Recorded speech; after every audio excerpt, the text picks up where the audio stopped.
Hello and welcome to this special broadcast. India's big goal right now is to become a developed nation by 2047. And for that, India has to have an extremely skilled workforce. And that's where education and future technologies is going to play a critical role.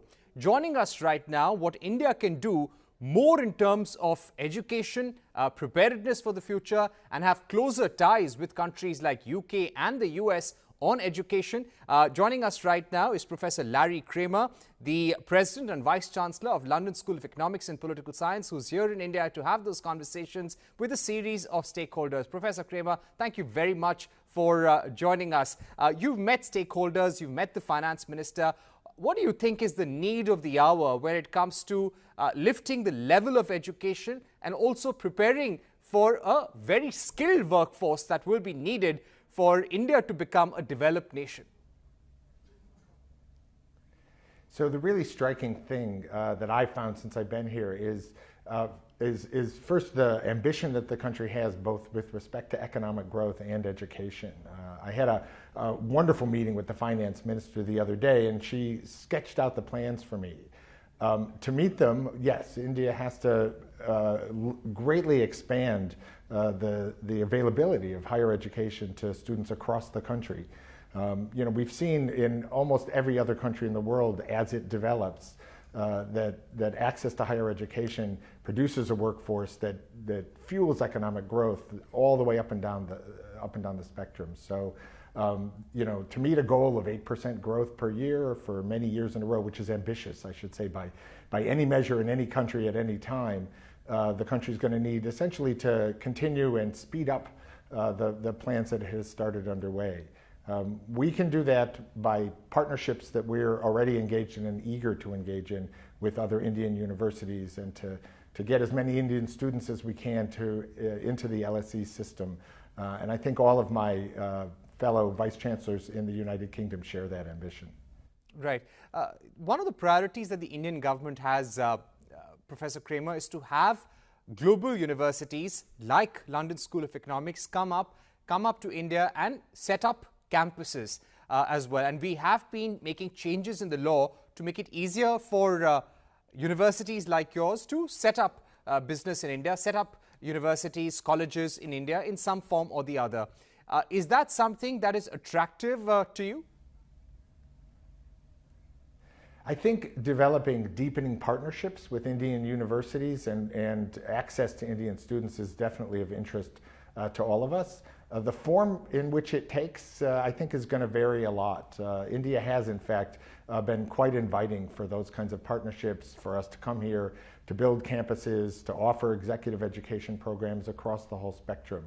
I think different universities need to explore what works best for that university in order to provide the kinds of benefits that we can. Research partnerships, student exchanges, having facilities here, just the whole array, I think, are things that we need to explore. And in a country of this size, with the number of students that there are and are going to be in the future, I think basically India will need and want all of it. I think the government's policy of bringing education to India is a genuinely wise one in order to achieve its economic and other goals. Right. Professor Kramer, if we were to ask you about the impact of artificial intelligence on education, and how do you think that's going to transform the educational landscape? Because now it's being said that the country which is going to grow the fastest or will be the next superpower will be the country which is strongest in artificial intelligence. How do you see the conversation around AI and also aligning it with educational goals for the future at LSE?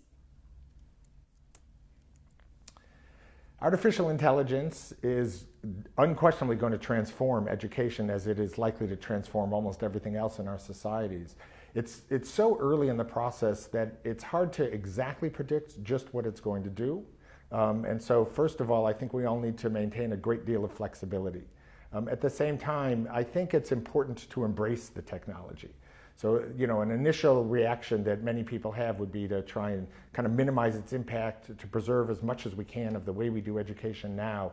But I think really the right approach is to try and figure out how to use artificial intelligence for all it's worth in education. So students now have, in effect, the world's greatest research assistant at their elbow. And then the question becomes, so how do we teach them? What are the core intellectual skills that they're going to need so that they can use AI productively as opposed to using it as a crutch? And we're going to need to experiment with that. But I think any country, any university that doesn't really embrace that is likely to fall behind. And so, it's, from my perspective, an open landscape, but all opportunity and a real opportunity to transform education in a positive way. Right. Professor Kramer, if I were to also ask you, how do you think the curriculum at LSE is being modified or being changed to embrace artificial intelligence and also prepare people for those kind of skills? Because currently, when it comes to China's prowess in technology, it's also because they have that skill sets available at scale.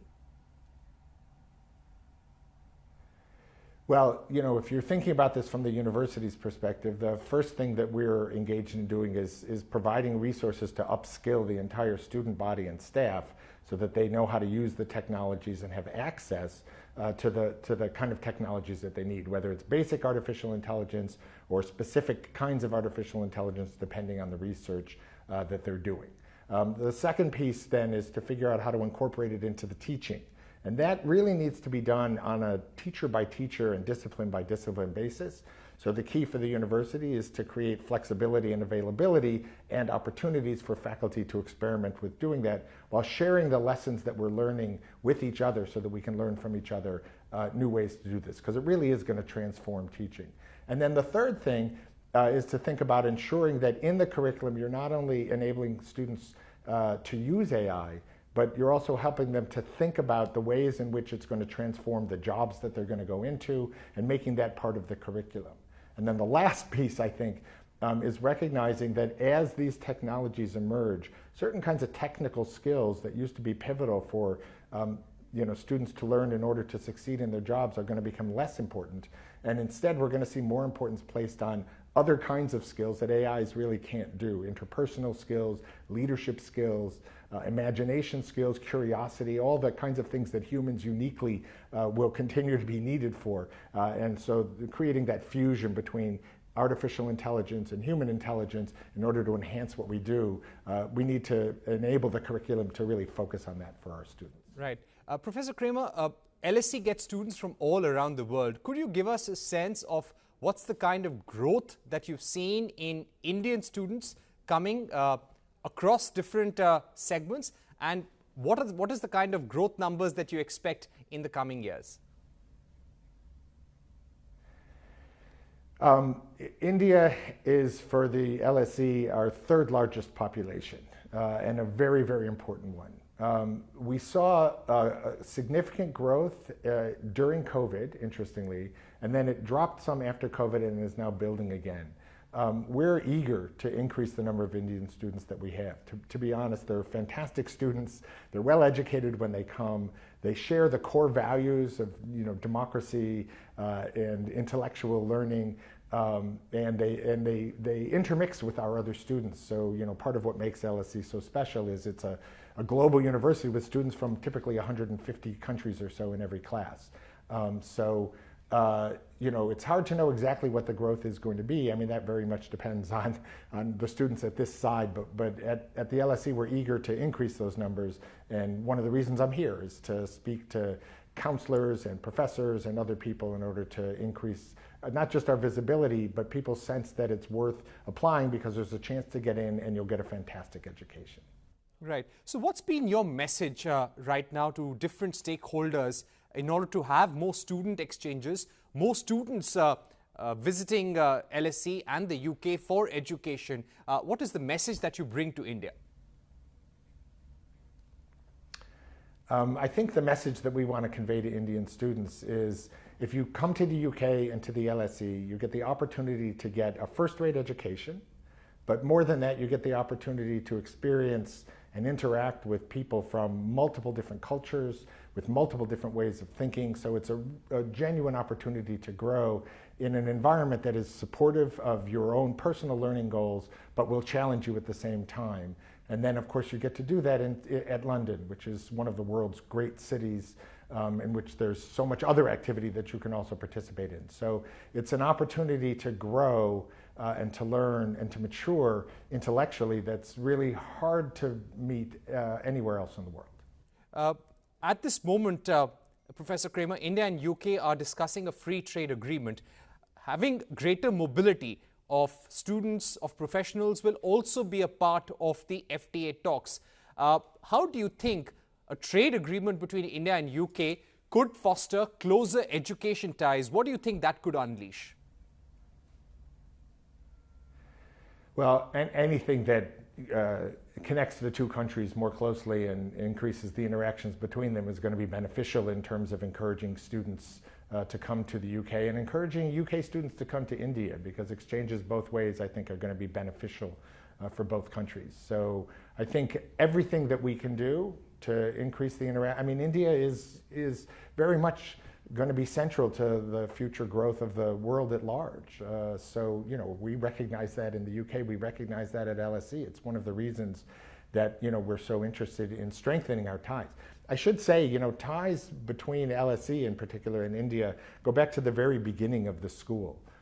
It's really been one of our deepest partnerships.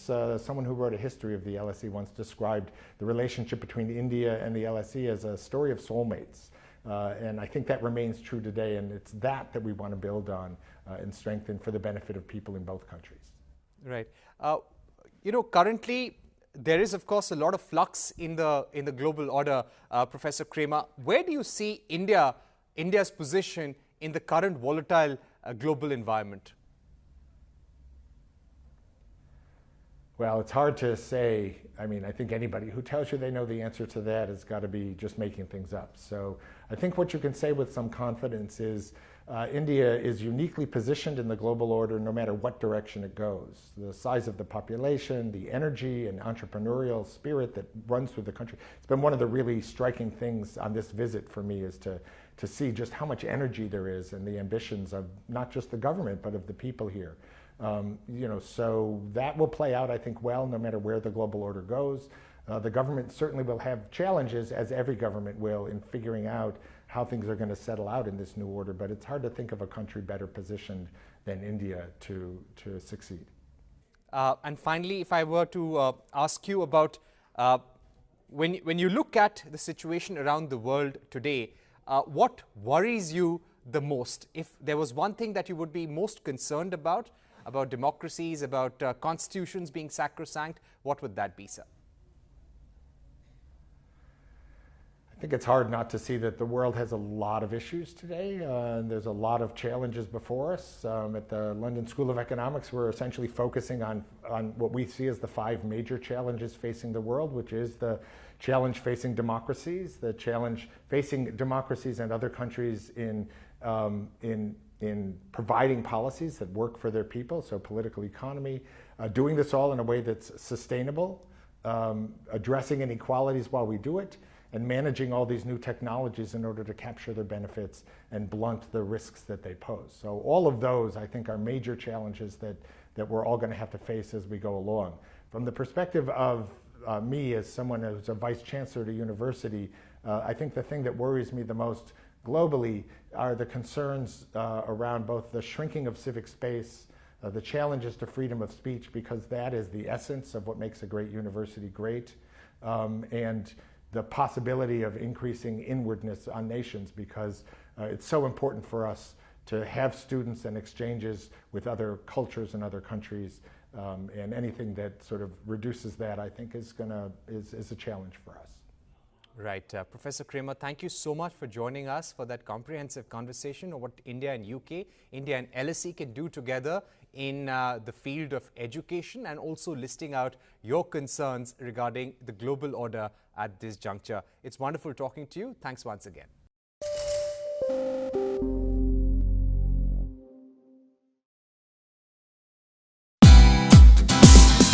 Thank you for watching us on CNBC TV18. For all news and updates, subscribe to our YouTube channel and watch us on all social media platforms.